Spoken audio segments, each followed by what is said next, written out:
poquito. ya. Pero el clima está muy bueno. Claro, no Sí, llueve, está pero muy seco nada más, pero muy bueno, así es. 22, Pero 23 grados, no, no más. oh, Somos estamos, privilegiados. bueno, tenemos que cerrar los micrófonos porque vamos a salir. Sí, Sí, está bien. gracias. Adelante, distinguida embajadora Cristina Labat. Jorge, no, Jorge, no, como Renzo, cuando quiera podemos empezar. Bueno,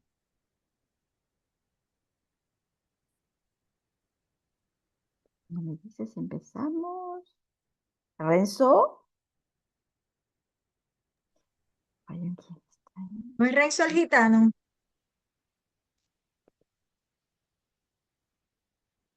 Ok, tiene el micrófono cerrado. Ok.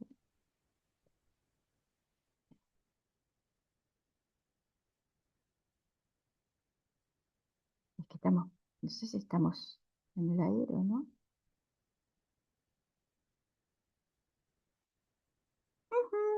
Renzo, ¿es que ya estamos en el aire?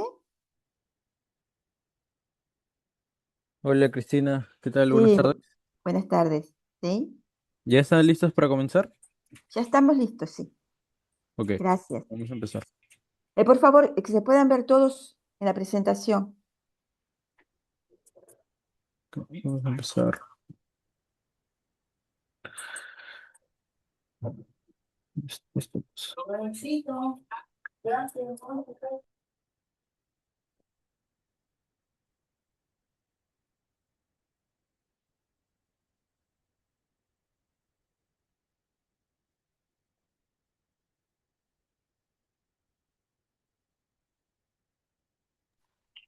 Bienvenidos a la tercera Feria Virtual del Libro de Jauja. Hoy tendremos la presentación Pintura y Mujeres Peruanas Notables, presentación del libro Mujeres Sobresalientes junto a la embajadora cultural Cristina Labat. Pueden comenzar, gracias. Muchas gracias, Renzo. Buenas tardes. Estamos en la tercera Feria Virtual del Libro Jauja. Hoy tenemos el placer de contar con Rosina Anglada, Rosario Turlay, Rubén Litieri, Jorge Mora, Paulina Herrera y Cristina Piñeiro, que nos van a hablar de mujeres notables, mujeres sobresalientes, y también tenemos pintura y muchas otras cosas. Agradecemos, como siempre, a la Confederación Internacional del Libro, a Alan Morales, a César Salvatierra, Shelly Molina y a Renzo Fernández, que es nuestro host en el día de hoy. Como siempre, antes de comenzar nuestro programa, les vamos a pasar nuestro video de presentación. Video de presentación de todas las personas que han estado presentes en esta feria de Jauja y que van a estar en los días que vienen también. No, un momentito.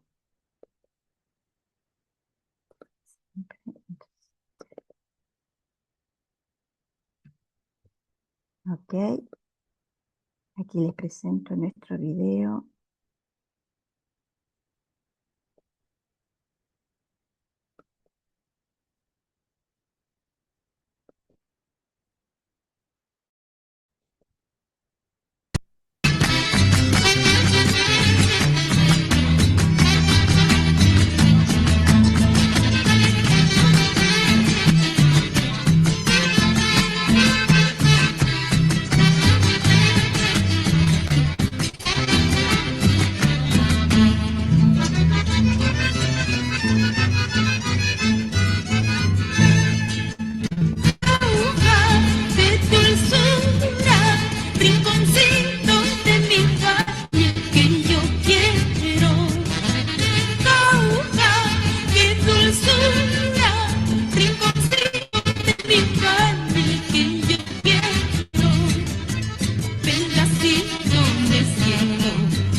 Una pregunta, ¿se cortó el video en un momento? Mm, Me pareció, sí. Bueno, bueno, muchísimas gracias por estar aquí presentes. Entonces vamos a comenzar nuestra participación y para eso vamos a pedirle a Jorge Mora Varela que desde Quito, Ecuador, él nos va a hablar de mujeres notables, nos va a hablar de, un momentito, nos va a hablar de mujeres peruanas notables, María Trinidad Enríquez, Carmela Combetonso, María Luisa Aguilar. Jorge Mora Varela, que está en Quito, Ecuador, y que es historiador y escritor. Y adelante, Jorge. Muchas gracias, muchísimas gracias. Vamos a hablar, de hecho, como tú lo habías dicho, de tres mujeres del Perú, nacidas en el Cusco, en Lima y en Jauja: María Trinidad Enríquez, Carmela Combe y María Luisa Aguilar. Queridas amigas, amigos, mientras la vida y los pueblos existan, se puede y se debe escribir la historia, porque este es un proceso que está en construcción.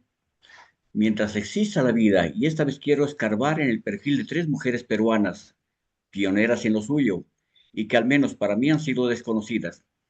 Y es un placer presentarlas en la tercera feria de Jauja.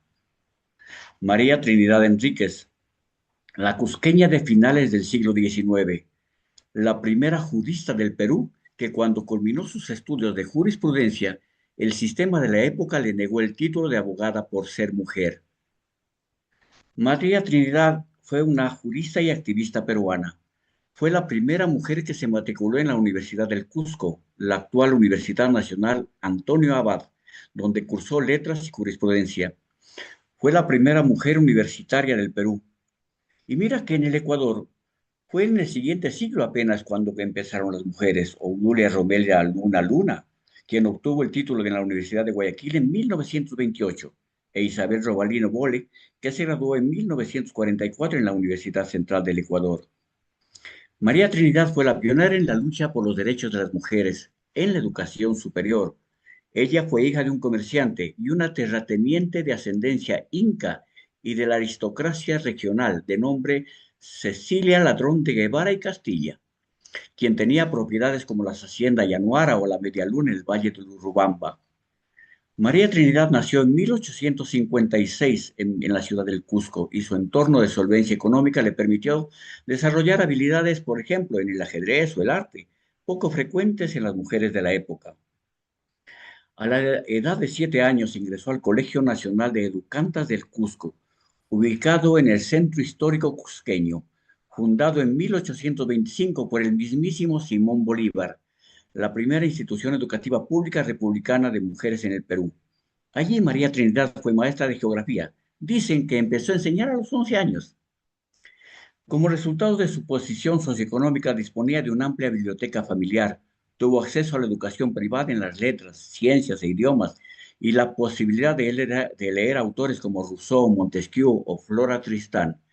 Esto le permitió sensibilizarse en temas de desigualdad social y los derechos de las mujeres indígenas y obreros, además de mirar en sus haciendas las precarias condiciones laborales y de pobreza que afrontaban los indígenas, lo que marcó su sentido de justicia y su optimismo posterior. María Trinidad pudo ingresar a la Universidad San Antonio de Abad en 1875 como efecto de una resolución suprema que se emitió para el efecto. 3 años después, María Trinidad se graduó de bachiller y así se convirtió en la primera jurista del Perú.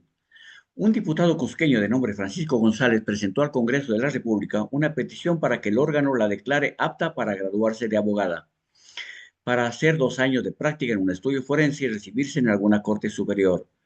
Los diputados entonces propusieron ante la Cámara que se establezca que las mujeres consigan los requisitos de ley, los mismos grados universitarios que el hombre.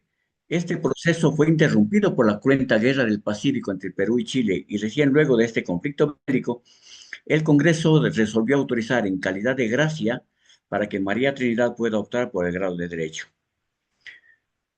Lo que me parece más sobresaliente de María Trinidad Enríquez es que el presidente del Perú, José Nicolás Baltasar Fernández de Pierola y Villena, conocido como Nicolás de Pierola, le otorgó a María Trinidad una autorización especial para graduarse como abogada, a lo que ella renunció, porque entendía que eso era un derecho de todas las mujeres y no un favor especial para ella sola.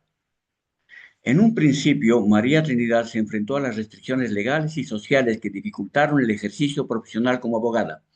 La legislación vigente de ese entonces consideraba a las mujeres como legalmente incapaces para ejercer funciones que implicaran autoridad, y es el principio al que se enfrentó. La joven jurista buscó revertir la situación, de promover reformas legales que permitieran a las mujeres acceder al ejercicio de profesiones públicas. Su activismo no logró cambios. Esa tramitación del expediente fue tan largo que María Trinidad murió antes de que concluyese este proceso de justicia para la mujer peruana. Y a pesar de no haber podido formarse como abogada legalmente, su tradición, su lucha quedó plasmada en la historia como pionera en la lucha por la equidad de género en un ámbito profesional y educativo en el Perú. María Trinidad Enríquez dedicó una parte significativa de su vida a promover la igualdad de género y acceso a las mujeres a la educación y al ámbito profesional.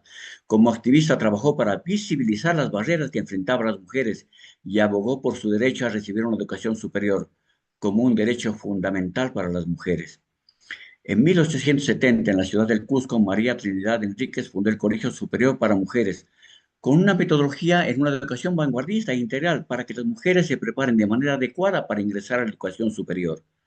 En el sector periodístico, encabezó la sección Mosaico de la revista El Recreo del periódico literario que nació en la ciudad del Cusco en 1876, donde se enfocaba en criticar las situaciones dentro del contexto social, cultural y educativo en el Perú. María Trinidad Enríquez fundó la Sociedad de Artesanos del Cusco en 1876. Participó en La Voz del Cusco de 1891, con una publicación radial que circuló entre artesanos y la localidad. A través de discursos y publicaciones, Enríquez impulsó el movimiento que buscaba transformar la mentalidad de su tiempo, para que las mujeres tengan las mismas oportunidades que los hombres en los ámbitos de la vida pública y privada. Tenía la convicción de que los cambios sociales deberían acompañarse de modificaciones en el marco legal. Enríquez impuso diversas propuestas de reforma para garantizar el acceso de las mujeres a profesiones públicas y cargos de responsabilidad. Entre sus iniciativas destacaron las peticiones al Congreso para modificar las leyes que excluían a las mujeres del ejercicio de funciones públicas y administrativas. Como sucede con frecuencia, sus esfuerzos no lograron resultados inmediatos. Su activismo sembró las bases para futuras reformas en pro de la equidad de género en el Perú. Entonces, había que esperar. Después de su muerte y a lo largo de los años, el impacto de Enríquez fue reconocido. Por esta razón, instituciones educativas, calles y plazas en el Perú han sido nombradas en su honor, como su reconocimiento a la contribución de esta mujer. Además, se han organizado eventos y publicaciones que destacan el papel como pionera de la defensa de los derechos de las mujeres, para reivindicar la figura de una de las primeras feministas del Perú. La universidad donde se formó, la Nacional Antonio Abad del Cusco, creó una cátedra en su honor, donde se resalta el legado de Enríquez como pionera en la historia del derecho en el Perú. En el 2019, su rostro fue incluido en el Carnet Universitario Nacional por su incidencia en la educación peruana, por sus investigaciones académicas, biográficas y su papel en la historia del feminismo y el derecho peruano. El 11 de junio de 2021, el gobierno peruano la incluyó dentro de la Orden Emérito de las Mujeres del Bicentenario por su contribución al desarrollo del país, así como su lucha incansable por la igualdad educativa, laboral y profesional. En segundo lugar, permítame contarles de Carmela Combe Thompson, una limeña del siglo XX, la primera mujer piloto de aviación civil del Perú. He sido muy feliz, dijo alguna vez a la prensa.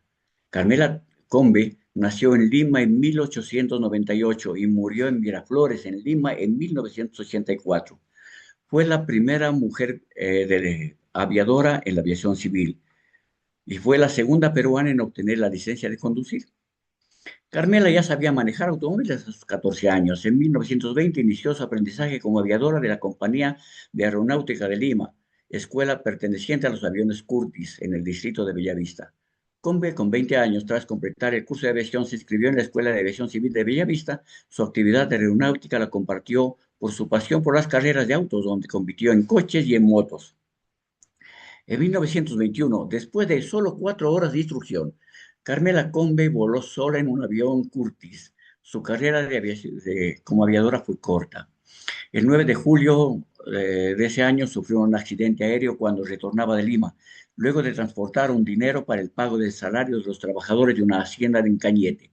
Tuvo que realizar un aterrizaje de emergencia en Chorrillos debido a una falla del motor provocada por el uso de gasolina corriente en lugar de la gasolina de avión. La noticia fue registrada por el diario El Comercio de Lima con las siguientes palabras: el piloto Moore y la señorita Carmela Combe caen desde gran altura. Los pasajeros resultaron ilesos. Los golpes que recibió en el accidente le afectaron su columna vertebral, lo que derivó en dolores crónicos y sordera. A pesar de ello, Carmela no cejó en su empeño de volar. Más tarde, una avioneta de su propiedad que había apresado a su amigo Emilio Romance tuvo un accidente donde murió. En 1922, Carmela obtuvo su licencia de piloto. Luego viajó a Francia, donde se casó con el ciudadano francés Julio Bardi y pudo volar junto al célebre piloto Marcel Doret, hasta que en 1932 finalizó sus actividades aéreas.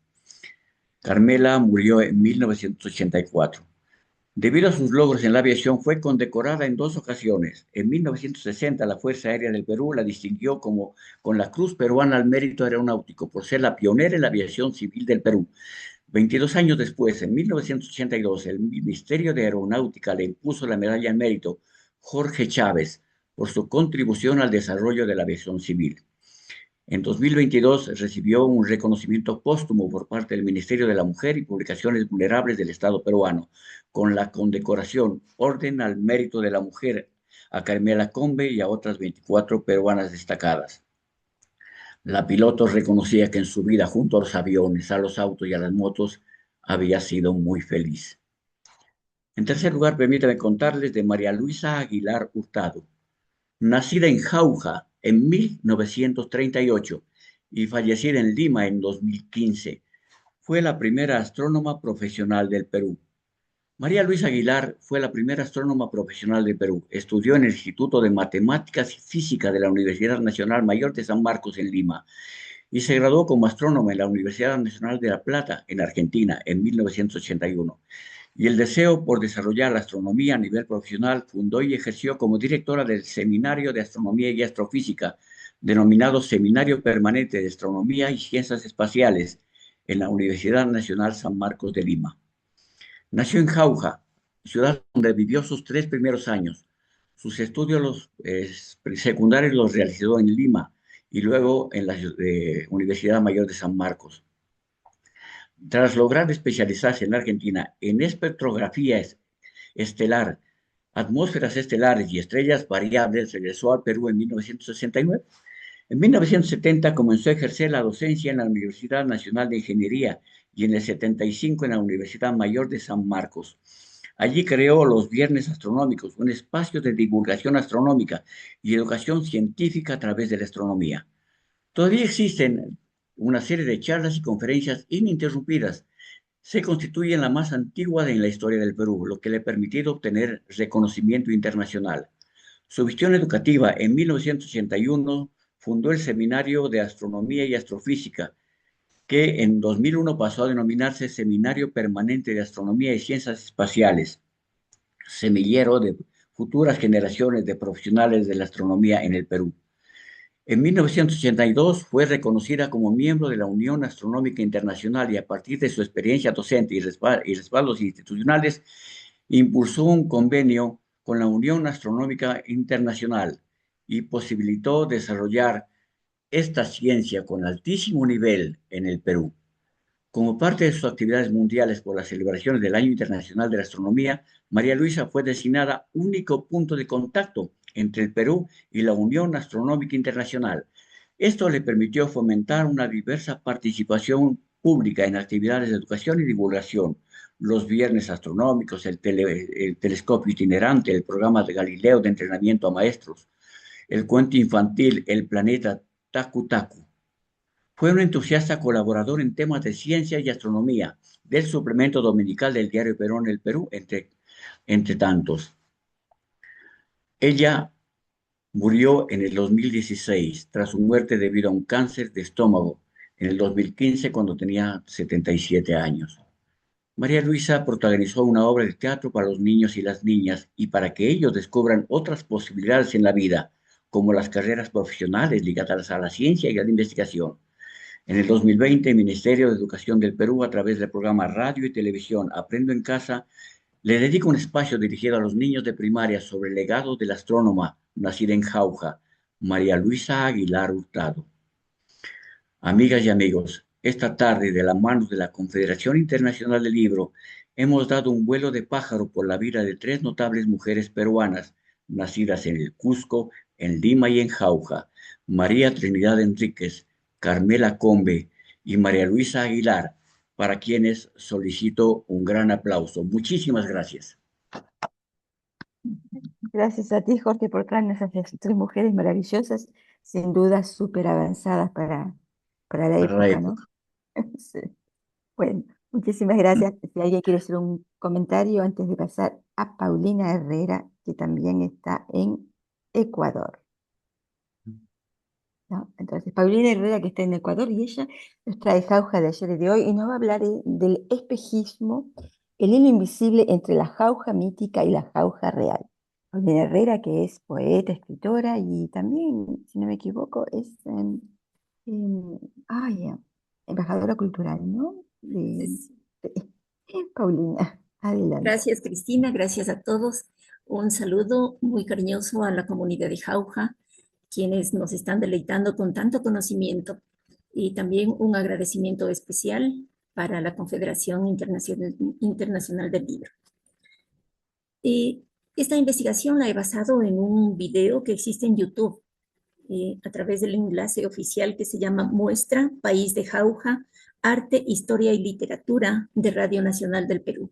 Es muy interesante y he tenido que leerlo y verlo una y otra vez para decirles lo siguiente. Para inspirarnos un poco más en la atmósfera cultural e histórica de la región, les recomiendo ver este video, este reportaje sobre la muestra audiovisual País de Jauja, Arte, Historia y Literatura, que explora justamente cómo la memoria, el arte y las referencias literarias reconstruyen la identidad de esta emblemática ciudad andina. El video detalla justamente la conversación con la curadora e investigadora de la muestra, donde explica cómo se descubrió el archivo del francés Bernet, la forma en que Teodoro Bouillon tomaba las fotos en su patio de Jauja, y cómo la novela se convierte en la guía perfecta para entender estas imágenes históricas. Tomando los fascinantes datos de este reportaje, he preparado esta ponencia. Se enfoca en rescatar a esa jauja cosmopolita, poética y doliente, uniendo la palabra con la memoria visual. El hilo invisible entre la jauja mítica y la jauja real. Cuando escuchamos la palabra jauja, el mundo suele pensar en el mito colonial de la abundancia o en las páginas impresas de la célebre novela de Edgardo Rivera Martínez. Pero hoy no vengo a hablarles de la ficción. Vengo a invitarlos a mirar a través de una rendija del tiempo. A finales del siglo XIX y principios del siglo XX, Jauja no era solo un valle fértil, era una estación de paso entre la vida y la muerte. Por la pureza de su aire, llegaron hombres y mujeres de Europa y del Medio Oriente buscando sanar de la tuberculosis. Aquella Jauja no era un pueblo aislado, era una ciudad profundamente cosmopolita y doliente, donde las camas de los hospitales tenían ruedas para sacarse a las terrazas a buscar el sol, y donde el aire curativo se mezclaba con el sonido de pianos tocando Mozart, violines interpretando yarabíes y la urgencia de quienes sabían que el tiempo se acababa. ¿Cómo sabemos cómo se veía la melancolía y la belleza en esa jauja doliente? La literatura nos da el paisaje, pero la historia visual nos entrega sus rostros. Recientemente, una reveladora investigación curatorial ha unido dos archivos fotográficos históricos que parecen dialogar en secreto a través de los siglos. Por un lado, tenemos el legado de Teodoro Bouillon, el fotógrafo jaujino que retrataba la identidad de su tierra. Él no tenía un gran estudio. armaba sus escenarios en el patio trasero de su casa, utilizando la luz natural del día para capturar la dignidad de su gente. Por otro lado, el destino nos ha revelado un eslabón perdido. Las placas del fotógrafo francés Eugène Vernet. Durante años se pensó que Vernet solo había registrado la vida cotidiana de Lima, pero el hallazgo de sus archivos demostró que viajó a Jauja capturando sus haciendas, sus alrededores y el interior de sus hoteles con una mirada cargada de nostalgia y extranjería.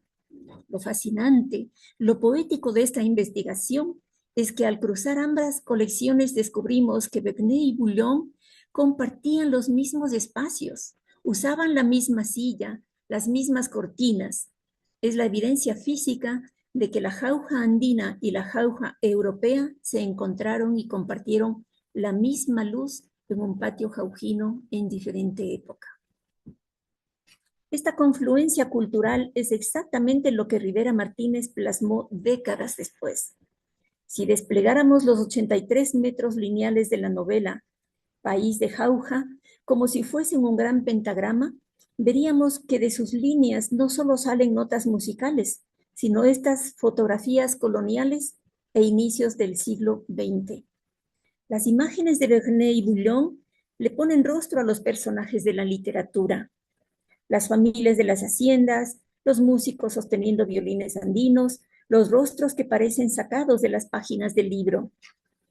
Esta investigación nos demuestra que en Jauja confluyó un sincretismo único, el respeto mutuo entre la mitología griega y los mitos andinos, entre los clásicos de Bach y el eco profundo de un huayno antiguo adaptado al piano. El sanatorio no era solo un lugar de aislamiento médico, era un útero de creación cultural y resistencia humana a través del arte. ¿Y por qué presentar esto en una feria de libro? Porque los libros y la investigación visual cumplen la misma misión sagrada, rescatar los fragmentos de la memoria antes de que se conviertan en ceniza. Jauja dejó de ser el sanatorio del mundo con la llegada de la penicilina, los hospitales de terrazas amplias se silenciaron y los archivos fotográficos quedaron dispersos en cajas olvidadas. Investigar estos temas poco conocidos nos permite entender que la literatura no nace de la nada, nace de la geografía del dolor, de los encuentros improbables entre un francés y un jaujino y de la profunda necesidad humana de dejar una huella antes de partir. Compañeros todos, para cerrar este viaje, es inevitable hacernos una pregunta. ¿Qué queda hoy de aquella jauja cosmopolita, doliente y retratada por la luz de Bouillon y Vernet? Mirar la jauja de la actualidad es encender un candil para observar un espejo donde lo viejo y lo nuevo, lo ancestral y lo extranjero no se oponen, sino que dialogan en un abrazo eterno, en un abrazo fraterno. Jauja no eligió entre el tinte europeo y su raíz andina, eligió ser el crisol donde ambos mundos se funden. Hoy, las huellas del pasado siguen vivas. Ya no está el fotógrafo francés capturando el exilio, pero bajo el mismo cielo limpio se levanta la capilla Cristo Pobre con sus agujas neogóticas e inspiradas en Notre Dame de París, desafiando la gravedad andina. Y sobre todo, cada año, en Atunantada, el jaujino actual se coloca máscaras para escenificar entre la sátira y la danza a los personajes de aquel viejo mundo, convirtiendo la historia en poesía viva.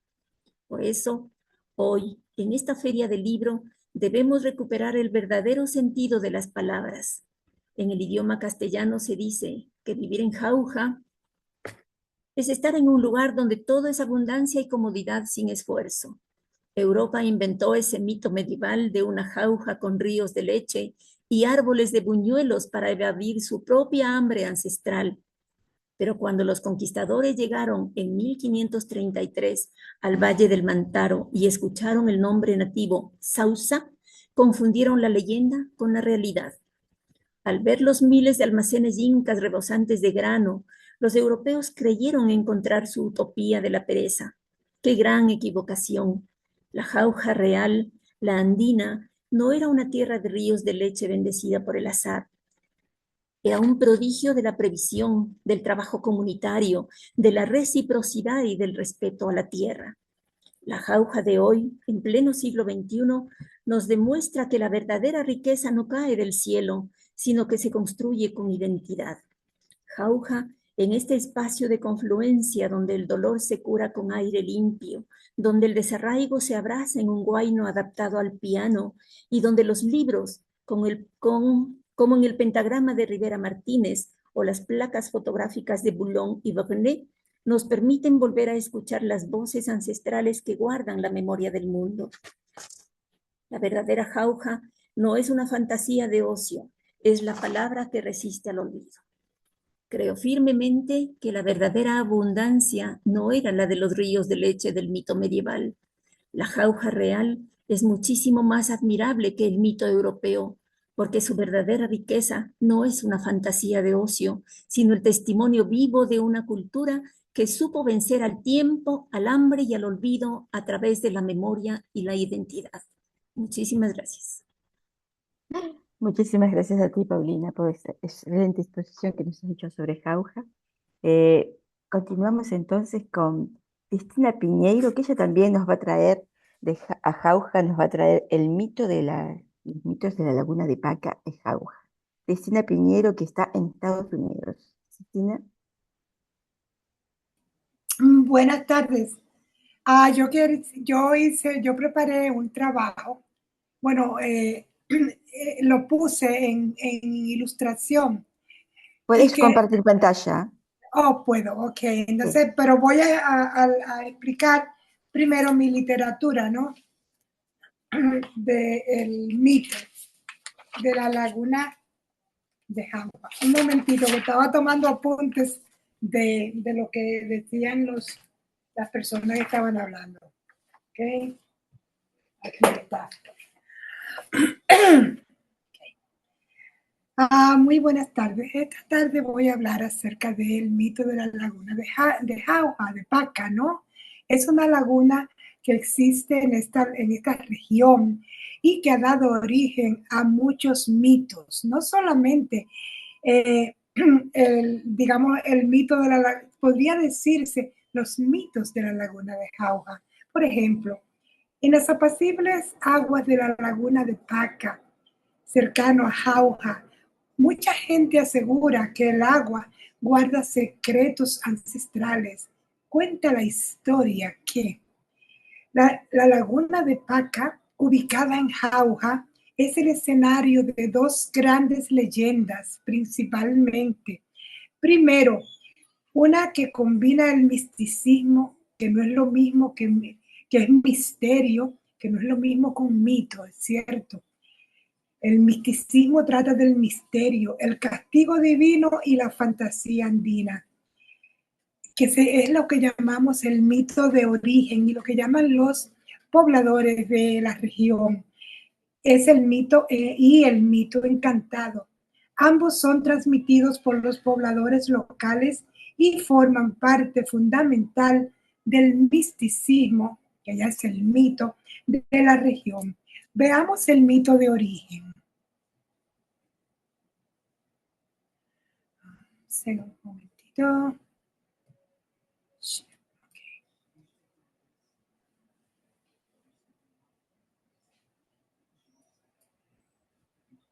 ¿Pueden verme? No sé, todavía no se ve la pantalla. No se compartió todavía. No, todavía no.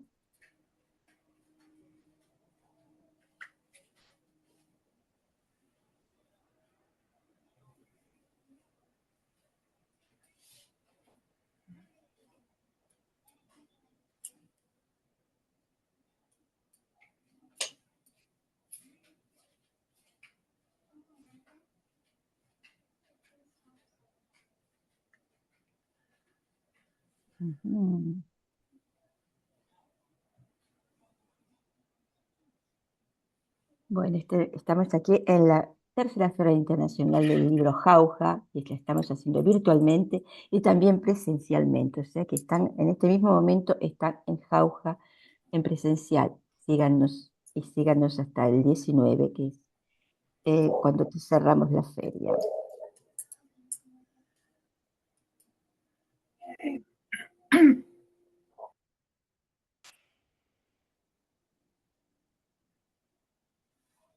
Ok, ya comenzó a compartir.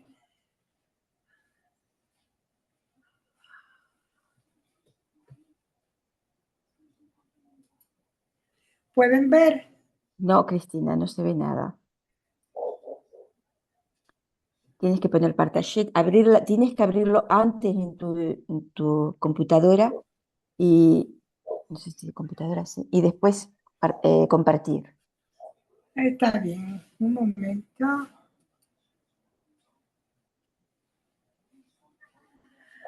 Ah, Cristina, si no puedo ir pasando a otra cosa. Estás en dos lados. ajá.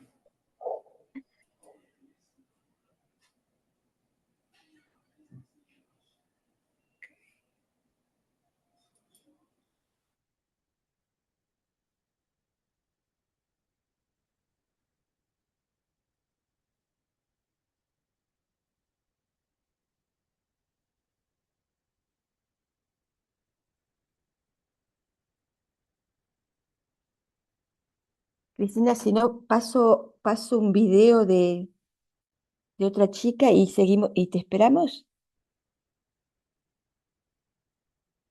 Se nos fue. Sí,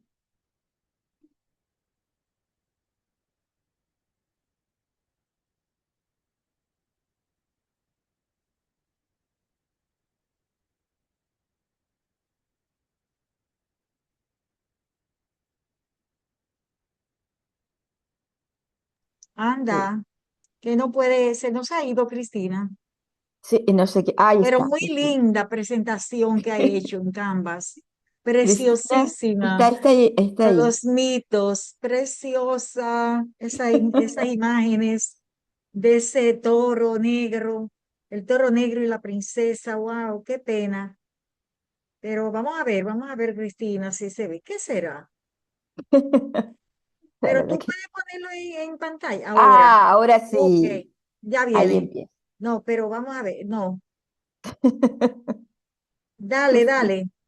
tienes que abrir tu... Sí. Ahora, Ah, bravo. si Ahora está preciosísimo. Sí, agrandarlo, si a puedes. ponerlo en grande, Cristina. Ajá. ¿Pueden Menos, verlo? menos. Así, sí. Lo que tiene que darle aquí donde está Donde dice pantalla ahí completa, tienes que poner. la pages, donde dice pages, aquí, acá. Ok, perfecto, que se ve la pantalla completa. Perfecto. Gracias, Ay, gracias por gracias. esperarme. Si yo Gracias. veía que no se pasaba eso con todo lo que te ha dado Cristina.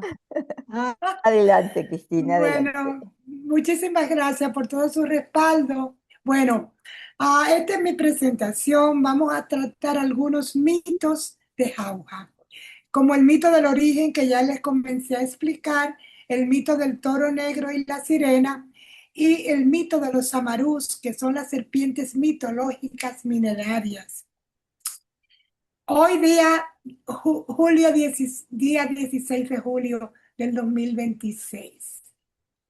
Am, bueno, ay, Dios mío. Ya.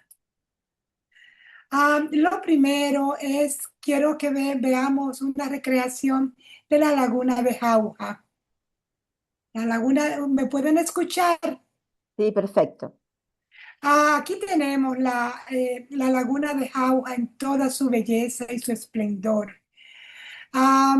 Lugar donde se han fabricado todo tipo de mitos por la población, los originarios, desde a través de los tiempos, desde el tiempo.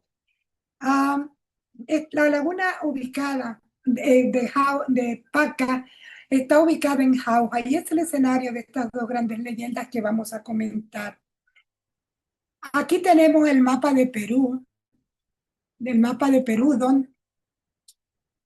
perdón, tenemos el mapa de Perú, momento, mapa de Perú para que lo podamos ver, señalando la laguna de Paca. Aquí lo que está en rojo es la laguna de Paca, es exactamente en el centro del Perú, como lo podemos ver ahí. Am, Ahora vamos a ir al mito. ¿De qué habla el mito de origen? El mito de origen habla de esa ciudad eh, mítica, ¿no? Y dice, cuenta la leyenda que Dios, disfrazado de anciano mendigo, llegó a la antigua ciudad de Hatun Sausha o Jauja para pedir ayuda y fue rechazado por los habitantes adinerados y de categoría, según ellos, del pueblo, de esa región. Pero una pareja de ancianos muy pobres los acogió, compartiendo su escasa comida. eh, y en recompensa, el anciano, que era Dios disfrazado, les pidió que huyeran hacia los cerros y les pidió que no miraran por favor hacia atrás. Al poco tiempo, una gran inundación. Aquí vemos cómo la ancianita comparte su comida con Dios, ¿no? Y entonces Dios decide que va a premiar a esta gente y que va a castigar al pueblo. Y entonces, ¿qué sucede? Decreta una gran inundación donde el pueblo completamente muere. Y esto, todos los que conocemos la historia y los que no también, pues nos damos cuenta porque él le dice, si no miren hacia atrás, por favor, porque se convertirán en estatua de sal. Vemos que es claramente una recreación de Sodoma y Gomorra, de la Biblia cristiana, de la religión cristiana.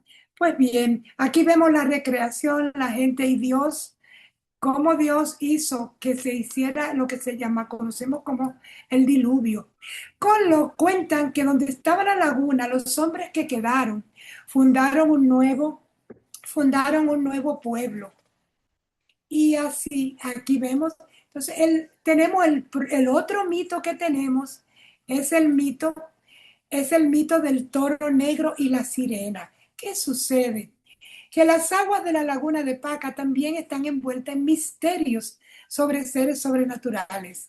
Los lugareños cuentan que en las noches de luna llena, del fondo de la laguna emerge un toro negro atado a una cadena de oro y custodiado por una hermosa sirena de cabellos dorados. La sirena seduce con su canto a los hombres que se acercan a la orilla y los arrastra hacia las profundidades, de donde nunca regresan. Además, producto de su historia idílica y utópica, múltiples son las leyendas que habitan en Jauja y toda la región. Cabe mencionar los mitos de los amarús, el pueblo sumergido, la sirena que encanta y el toro negro y otros. Ahora vamos a ver una recreación de la sirena y el toro que cuidan en la laguna de Paca, en su profundidad. Aquí vemos la sirena con su canto, cómo atrae a los parroquianos que cruzan y los sepulta por siempre en el fondo del lago, custodiada por el toro negro de ojos de fuego, según la leyenda. Seguimos más. Entonces, también está el mito de las serpientes de Paca, que ubicada en la provincia de Jauja, que cuenta que hay tesoros incas ocultos en el fondo de sus aguas de la laguna de Paca. ¿Y de dónde vienen estos tesoros? Dice el mito de los amarús y la creación de la laguna. Cuentan que hace muchos años el valle albergaba un gigantesco lago, cuidado por dos amarús. ¿Qué son los amarús? Son las serpientes mitológicas. Al dios andino Tixi no le agradó la disputa que había entre las dos amarús. por el control de la zona del lago e hizo que un rayo muy poderoso fulminara a las serpientes. El impacto abrió unas grietas, unos huecos que dividieron el lago, originándose la laguna de Paca, dividiéndola en dos, y Ñauimpuquio, que son dos lagunas. Entonces, el Huaracuy y la sirena, una creencia muy arraigada en los pobladores del sector o aledaños a la laguna, es que lo más profundo vive Huracayú, una serpiente gigantesca y misteriosa. Se dice que esta criatura cuida inmensas riquezas dejadas y echadas al río por los incas, o sea, incas, los sacerdotes incas, para que los españoles no los robaran las riquezas del pueblo incaico. Después de haber matado a Atahualpa, su jefe, los lugareños cuentan que la serpiente generalmente reclama anualmente 2 vidas o 3 por lo menos para no desatar su furia. Entonces, se asocia al Huaracuy con una sirena de cabellos dorados y ojos azules que vimos. Cuenta el mito que ella seduce a los hombres cantando y peinándose en la orilla. Los incautos que se acercan a los son arrastrados al fondo de la laguna. Estos son algunos de los mitos y leyendas de la región, entre otros. Aquí vemos a Atahualpa cuando iba a ser ejecutado por los españoles. Y es la razón por la que su gente, aquí vemos que él recibe la sentencia de muerte, el inca, el último inca, Atahualpa, de los conquistadores. Y es cuando su gente, los sacerdotes incas, echan todo el oro y la plata de la región que ellos habían colectado para pagarle a los españoles por la vida de Atahualpa. Vemos cómo ellos lo echan todo en la laguna de Paca. Y es la razón por la que el Aracuay y el toro de ojos de fuego cuidan la laguna de Paca. Aquí vemos el Amarú, que es la serpiente mitológica, que junto a otra serpiente igual, pues custodia el lago por siempre para evitar que la gente robe esos tesoros que están guardados a través del tiempo por siempre en la laguna de Paca. Hay muchísimos más mitos, hay muchísimos más. El mito del toro y negro y la sirena, sabemos ya, como hemos dicho, que salvaguarda las profundidades del lago de Paca. Y hay un sistema mágico bajo el agua que se dice que en el fondo de la laguna habita ese imponente toro negro amarrado a una cadena de oro. Y en las noches de luna llena emerge a la superficie junto a la sirena de los cabellos dorados, con cantos hipnóticos, y atrae a los viajeros, como ya hemos dicho, hacia sus profundidades. Muy buenas tardes y muchas gracias. Muchísimas gracias a ti, Cristina, por traernos todos esos mitos de la laguna. Sí, hay una cantidad de mitos en Jauja, ¿no? En Perú sobre todo y en todos. Además, en la región, quería comentar, está el mito no es propiamente de Jauja, pero sí, perdón, de la región de Arequipa, que es cercano, y es una narración que habla de un príncipe, el príncipe dormido, que recrea, es una montaña que tomó la forma de un príncipe dormido, y a esto ha servido para recrear una leyenda entre los lugareños. Y se llama la historia del príncipe dormido, que a causa de la intransigencia de la familia real a la que él pertenecía, impidió que él se reuniera con su amada, y por esa razón su amada fue al fondo. Esa es otra versión para la laguna de Paca. Su amada fue al fondo de de la laguna y murió. Y él, desesperado y triste, se acostó en la montaña y formó parte de esa cordillera andina tan hermosa. Y a través del tiempo se ha llamado la montaña del príncipe dormido. Muchísimas gracias. Ahora sí. Muchísimas gracias, Cristina, muchísimas gracias.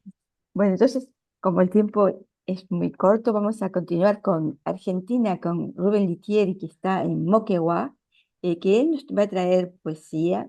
Eh, Adelante, Rubén.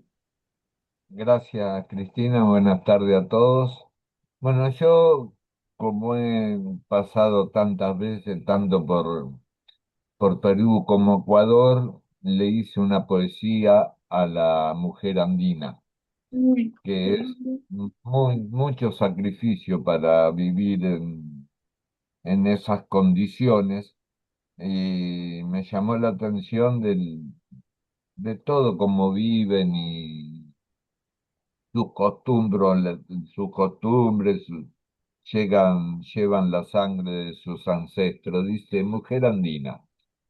Ella fue con su poder en la comunidad andina, como se llama Bartolina, pues símbolo de mujer.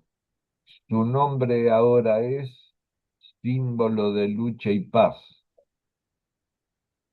Y hoy en el Día Internacional se celebra en su memoria porque ella hizo la historia de una lucha sin igual. La mujer andina está ahí, codo a codo con su trabajo, haciendo todo a su paso, haciéndolo todo feliz. Por eso estamos aquí, porque se celebraría y en septiembre quedaría como fecha internacional esta fecha tan especial de la mujer andina y su día. Su salud a toda la comunidad por esas mujeres especiales que son fuertes y fueron leales por su tradición y humildad. Que haya en ella la paz por actualidad y pasado, ellas que han dejado su costumbre y su nobleza, vaya por su grandeza este día tan esperado. Muchísimas gracias.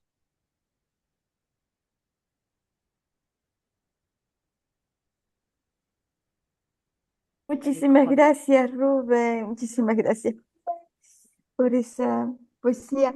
Y continuando entonces con la mujer andina, vamos a ir a México, a Toluca, que desde Toluca, Rosario Turlay nos trae, justamente nos hizo una pintura para la mujer de Jauja, para la mujer andina. Ella que siempre nos acompaña y que está en Toluca.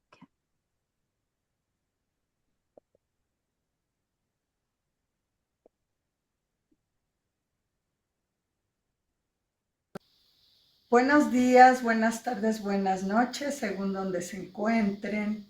Agradezco, como siempre, a la maestra, gran promotora cultural, Cristina Labat, que nos transmite a todo el mundo y siempre nos invita. Un abrazo fraterno. También agradezco a Alan Morales, a César Salvatierra, porque ellos nos transmiten desde nuestros lugares a todo el mundo. Igual, les mando un gran saludo a todos los compañeros que siempre participan con sus bellas poesías, con sus bellas letras y con su arte. Bueno, en esta ocasión también agradezco a la Feria Virtual de Jauja por la invitación a esto. Voy a hablar un poco de Jauja. Jauja se refiere a un legendario paraíso de abundancia y riqueza ilimitada, a la ciudad histórica en el centro de Perú o al popular canal de YouTube de gastronomía tradicional mexicana que es muy famosa. Yo voy a hablar en esta ocasión sobre el baile tradicional de Jauja y más emblemático, Jija de Jauja, y la tumantada, siendo esta última famosa mundialmente. La vestimenta de la mujer georgiana destaca por su elegancia. Consta de una manta bordada, sombrero de paja de copa alta, corpiño de terciopelo, pollera plisada de colores vivos y joyas de plata.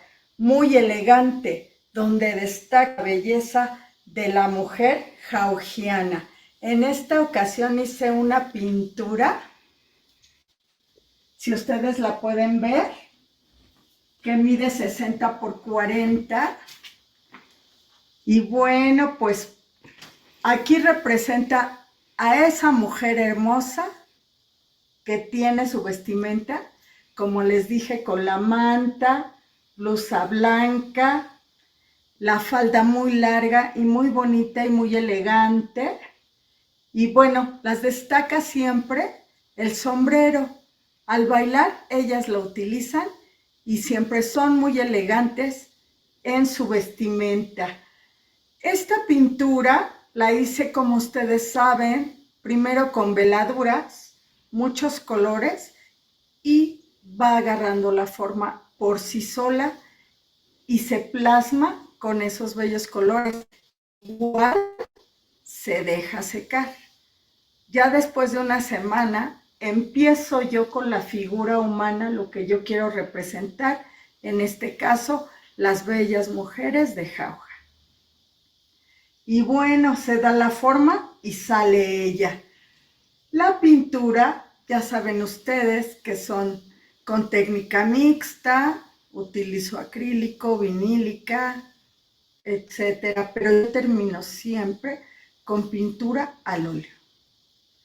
Espero les haya gustado. Soy María del Rosario Turlay Guerrero, de Toluca, Estado de México, país México.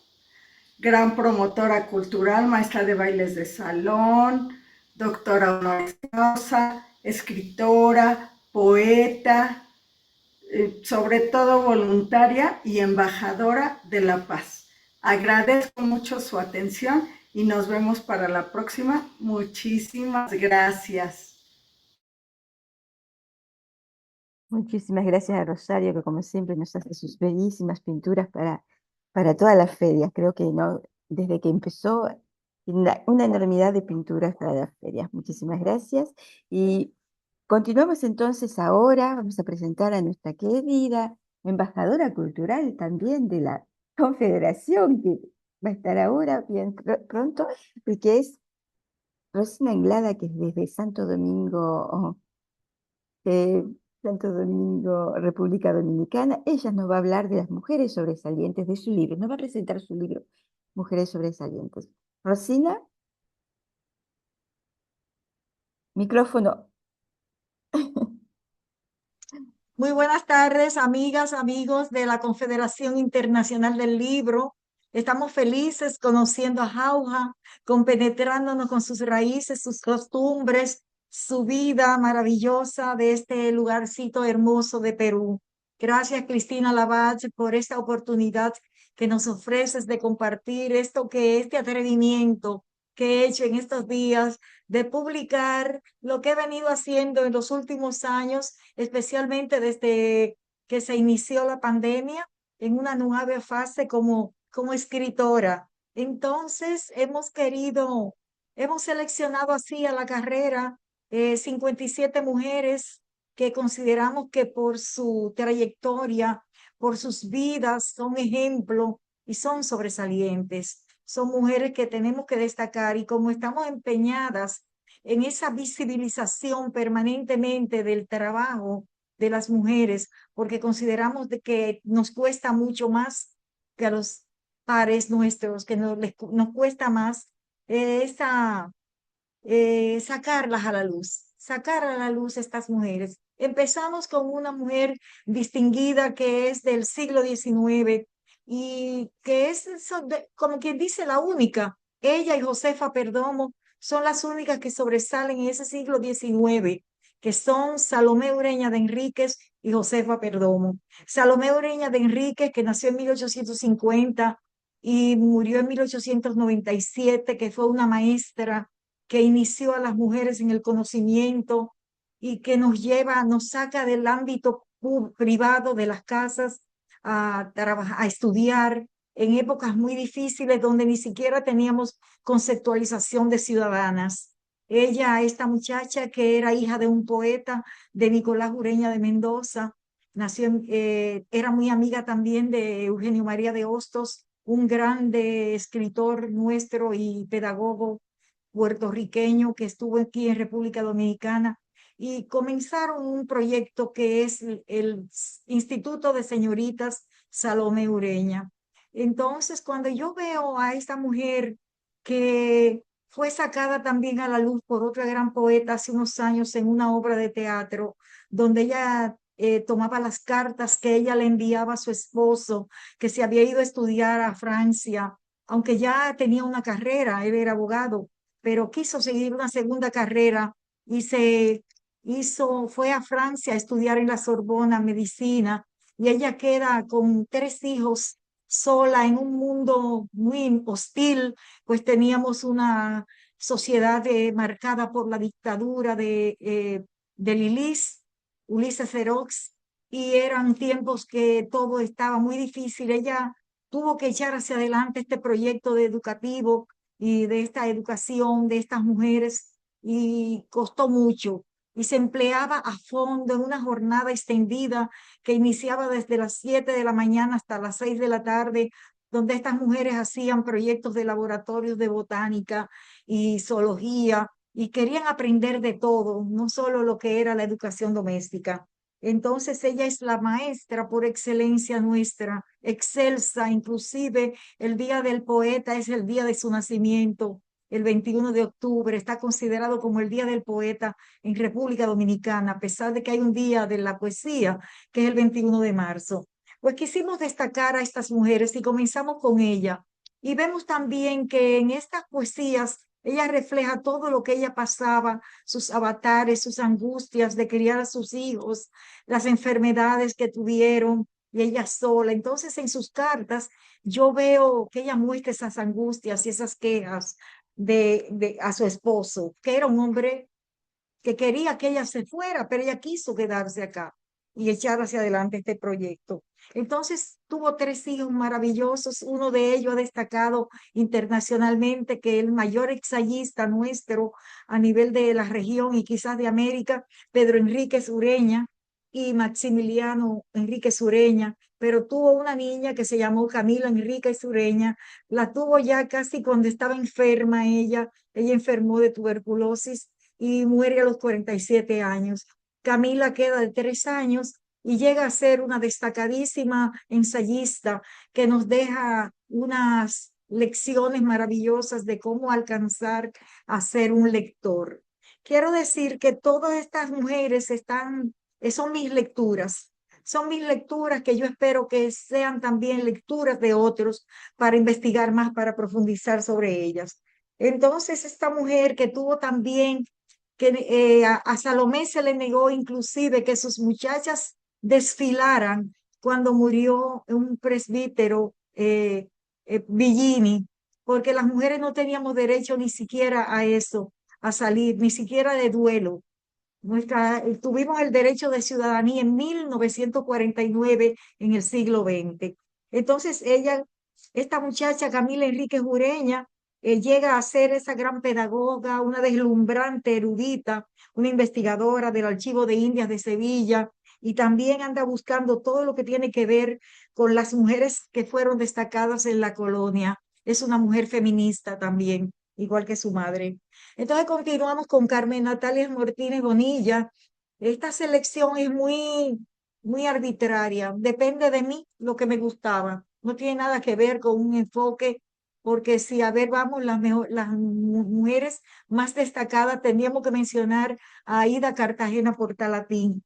Pero Carmen Natalia quisimos destacarla por ser una mujer que fue acosada, perseguida en la época de Trujillo, y que era y era una mujer en las lides políticas también, porque ella fue la inspiración para los compañeros de su partido, que era el partido de Carmen Natalia, junto con Virgilio Grullón, ese partido que surgió a mediados de 1940, cuando la dictadura abrió una brechita para que salieran los partidos políticos. Ella destacó, fue acosada, perseguida, tuvieron que marcharse del país, irse a Puerto Rico y sufrió todo tipo de ignominias, inclusive hasta quitarle la casa donde vivían. Entonces, estas mujeres queremos siempre tomarlas en consideración porque no salen a la luz pública muy fácilmente. Otra mujer que quisimos destacar fue a Ercilia Pepín, una maestra puertorriqueña, una maestra de Santiago de los Caballeros, que también luchó por la igualdad de las niñas, la igualdad y, perdón, que me estaban llamando acá, la igualdad y instaló lo que es el uniforme escolar para que no se vieran las diferencias entre las niñas, pero que también sufrió mucho la orfandad, pues queda huérfana de madre a los 3 años y a los 7 de padre, y aún así llega a ser una maestra hasta visionaria porque visualizó lo que iba a ser la intervención norteamericana de 1916.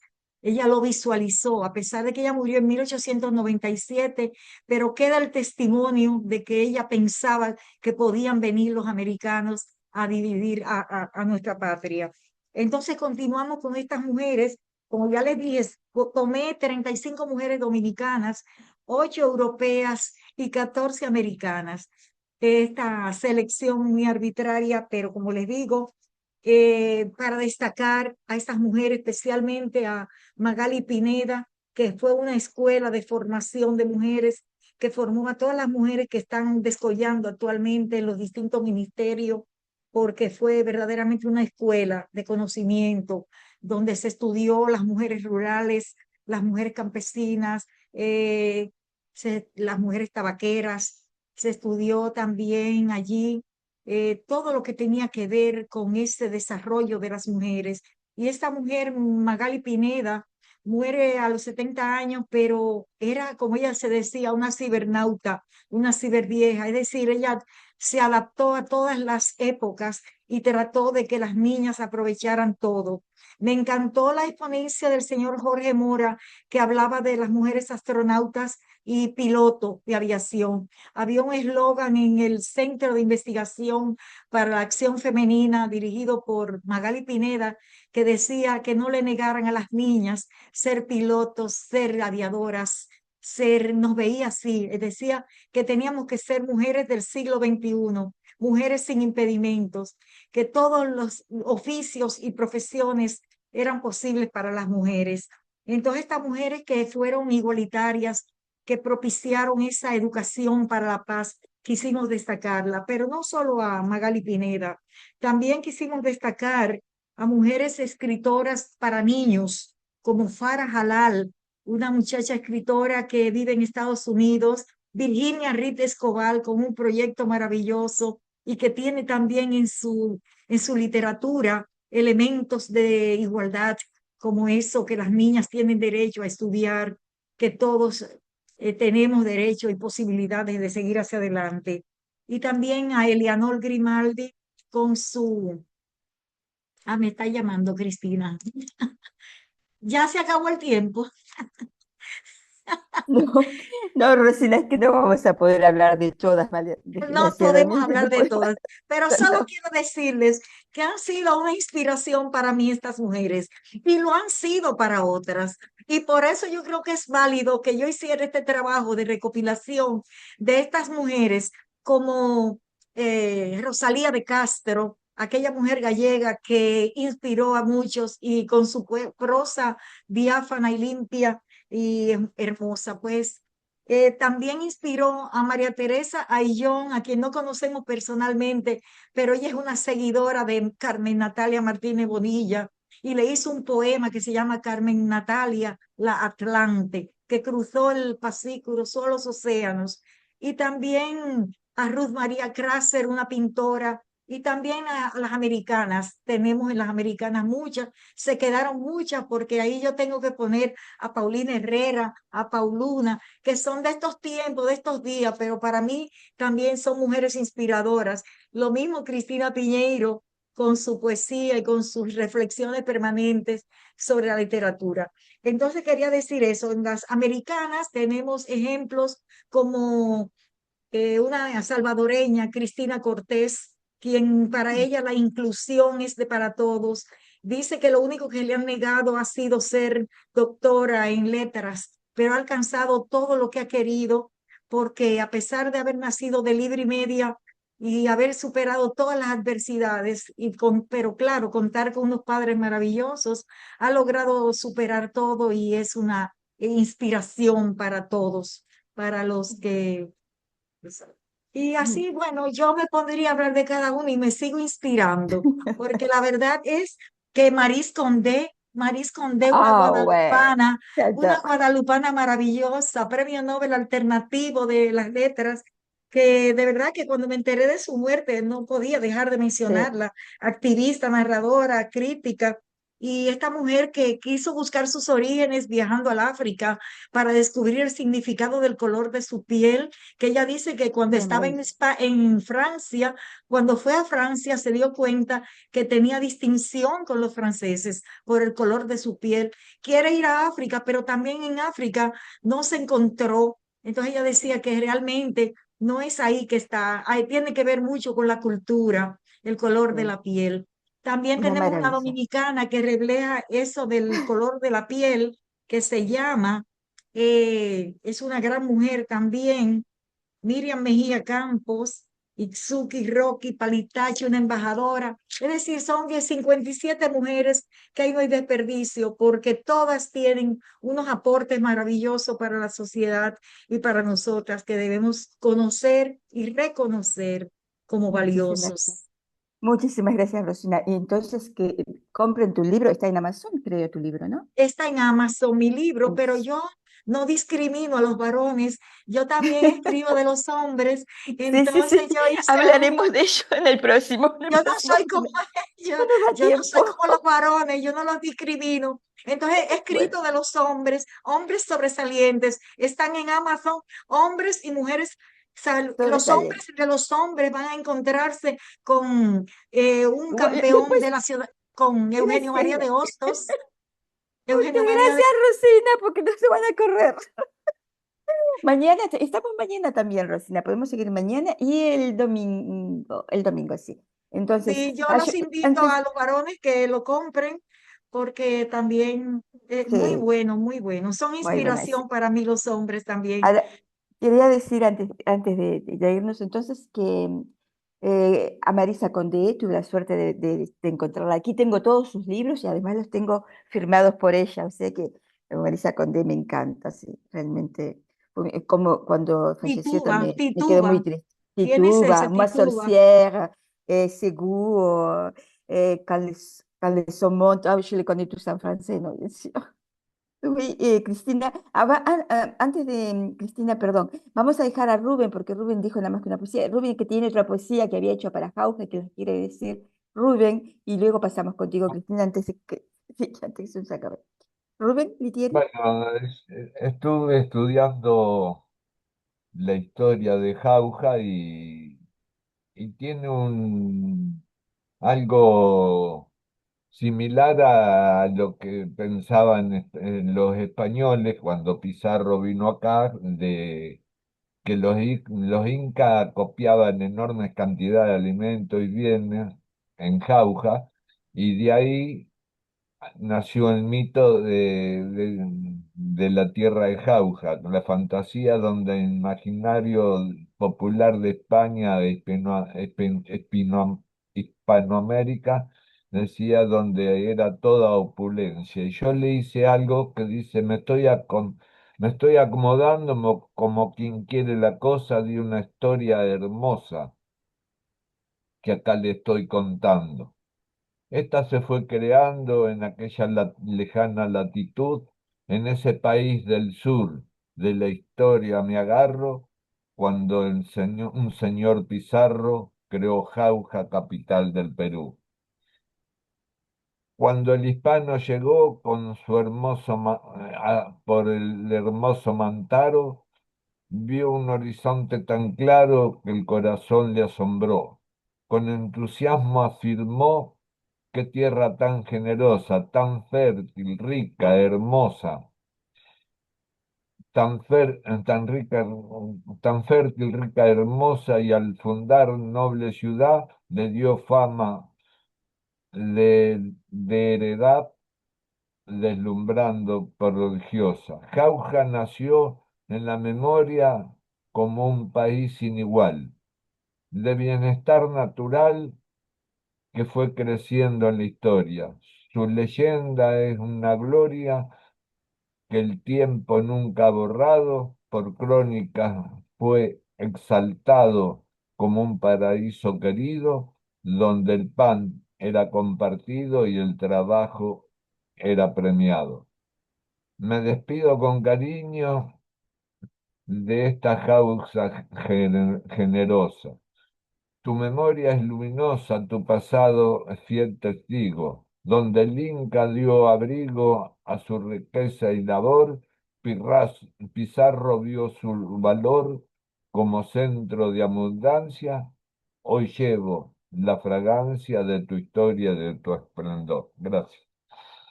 Muchas gracias, Rubén, muchas gracias. Bueno, entonces ahora las palabras para el final, porque creo que ya nos queda muy poquito tiempo. Vamos con Jorge Mora, entonces, desde Ecuador, sus comentarios, sus... A ver, yo me siento absolutamente contento, me siento feliz porque esta feria ha permitido conocer un montón de personajes y cómo ha enriquecido el argumento. Yo lo celebro y me parece maravilloso la posibilidad de mira cómo nos vamos construyendo como seres humanos, como personas. Y de hecho, doy mi agradecimiento, insisto, a esta genialidad de César y Alan, ¿no es cierto?, que pudieron germinar en esta forma tan hermosa de construirnos y de enriquecernos. Y gracias a ti, ya sabes, Cristina, es un verdadero placer colaborar con la Confederación y estas oportunidades son oro para mí. Muchísimas gracias, Jorge, muchísimas gracias. Cristina, tú que levantaste la mano. Encantadísima y agradecidísima de que Rosina me haya hablado de esta propuesta y me siento más encantada al probar la propuesta y llevarla a cabo. Me encanta el programa y bueno, pues pues ya no tenemos tiempo. Había buscado a Micaela Bastida, que es una mujer importante de Perú, que ayudó a su marido Tupac Amaru, número segundo, en la rebelión en contra del colonialismo. Y también María Jesús Alvarado, que hizo una evaluación feminista en el 1914 y fundó ese comité de evaluación feminista y con mira a conseguir el voto para la mujer. Además, quería saber si mañana voy a presentar otra vez porque yo tengo más mitos que he recreado, si quería saber eso para Sí, sí, mañana darle, podemos hacerlo, sí, sí, no hay pues problema. está muy bien y Sí, gracias sí. por la invitación. Gracias a ti por participar y bueno, pobre Jorge y Rubén, porque entre nosotras y las mujeres, ellos están en minoría acá, pero no importa, ya los conocen. Bueno, Paulina, antes de irnos. Le saludamos a Paulina Suárez, que está con nosotros, pero que no quiso abrir su cámara. Una pena, pero bueno. Paulina, a ti. Gracias, Cristina. Bueno, los aportes han sido muy significativos en esta feria y Jauja, sobre todo por su identidad y la cultura latinoamericana, que ha estructurado muchos pilares, ¿no? Sobre todo la cuestión esta de los mitos como símbolos universales de abundancia, los mitos creados, las tradiciones, en fin, todo ha sido un excelente conocimiento para mí en especial, que la verdad no conocía mucho, pero este tema me sirvió muchísimo para investigar, conocer y admirar a nuestros hermanos latinoamericanos, sobre todo los andinos. Muchísimas gracias. Sí, realmente Jauja tiene muchísimas cosas. Nosotros ya es la tercera feria que hacemos y cada vez descubrimos más cosas y más cosas. O sea que Sí. eso es lo que tiene la Confederación, que podemos ir a todos los países y aprendemos todos los días, aprendemos algo nuevo Y cada vez que nos dicen una feria, estamos como dice Jorge, sí, ya vamos a buscar qué vamos a hacer, qué vamos a hacer. Y aquí estamos todos presentes. Quería decir también felicitaciones a Rubén por Argentina. Esperemos el domingo, vamos a Oh, gritar todos por Argentina. con Vamos, España, abajo. Ah, tú por España, esperemos. nosotros por Argentina. Yo por Sí, Argentina. claro, Argentina. Claro, Representamos a América Latina, así que Sí, estamos claro, sí. contentos. Claro viva que sí. Argentina, qué No, España bien. no tiene ninguna opción. Creo que va a ser algo Eso fácil. es Yo creo regalado que para Argentina. No, Yo regalado no, no, creo, no, viste cómo nos hacen sufrir hasta el último momento, no, peor es que es que, pero es casi, el método, Cristina. Ellos lo hacen de bueno, adrede para hacernos sufrir, pero sí, pero finalmente los ganan igual uruguayos ellos. son, que los Pero miren, uruguayos nos hacen sufrir, pero los argentinos también, entonces, pero es siempre igual somos que saben, el uruguayos. saben empate, que es igual, Messi preparó toda la estrategia para que resultara en ganar. Sí, tiene que igual ganar, que Por la tiene que favor, sangre ganar. no charrúa. confundamos el deporte con la cultura. Ah, sí, el deporte es cultura Sí. Nada también, que ver, no, Ay, no, no Paulina, estoy de no. acuerdo. Ah, sí, sí, sí. Además el deporte une los pueblos también, ¿eh? Porque no hay nada más unificativo, no sé si Sí, se dice, sí, pero no con el que el fútbol, fútbol. peor con la Copa Mundial. Ah, no, no, Es no, un no, hito depende. corrupto. Corrupto ahora porque está la FIFA, pero antes no era corrupto. Sí, por supuesto. Antes era el juego Tenemos, más popular y más de la gente realmente más humilde es el fútbol, ¿no? Los Sí, niños de cualquier barrio están jugando al fútbol y todo. Solo que ahora se ha vuelto algo muy Ezequiel, bájese, por comercial. favor, Mira tu bájese. chiquito cosa ahí que va a jugar al linda, fútbol. qué cosa bonita ese bebé. Wow, qué Qué Bueno, besito más lindo. chévere, qué lindo. Rosina, Sí. tus palabras y ya nos vamos porque Bueno, mi amor, qué decirte, Cristina, muchísimas gracias. Yo me siento muy privilegiada de estar en este grupo de la Confederación Internacional del Libro. Que sigan hacia adelante un trabajo excelente y seguir descubriendo América.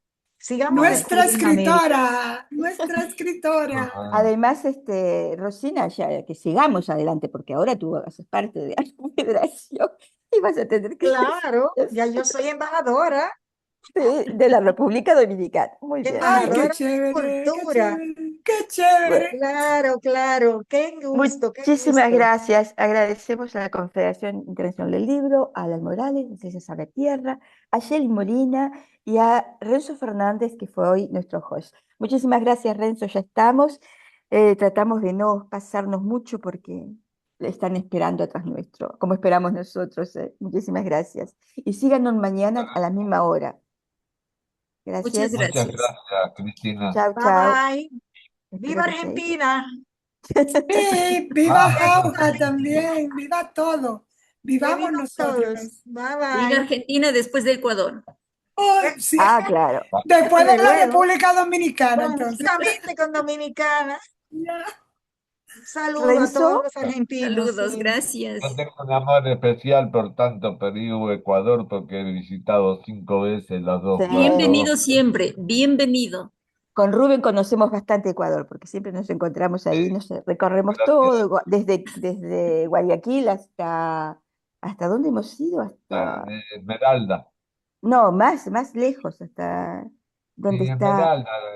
Sí, estaba Machala, Cuenca, Loja. Cabo, no, un poquito más, Esmeralda, no me después está Esmeralda, Cabo Verde, todo eso que ay, era sí. En Santo Domingo son bienvenidos todos, siempre, Ay, encantada, sí. gracias. siempre. Ya iremos, ya Y iremos. tenemos, y tenemos algo de sangre charrúa, Cristina, nosotros. Ah, claro, Nunca, claro. nunca nos Uruguay, damos por vencidos los del Río de la exacto, Plata. exacto. Uruguayos argentinos tenemos sangre charrúa. Bueno, Gracias. gracias. Felicidades. Bye. Hasta la Vámonos. próxima. Muchas Hasta Entonces, gracias. mañana. Hasta hasta Bye. mañana. mañana. Ana. Chao, suerte. Chao, chao.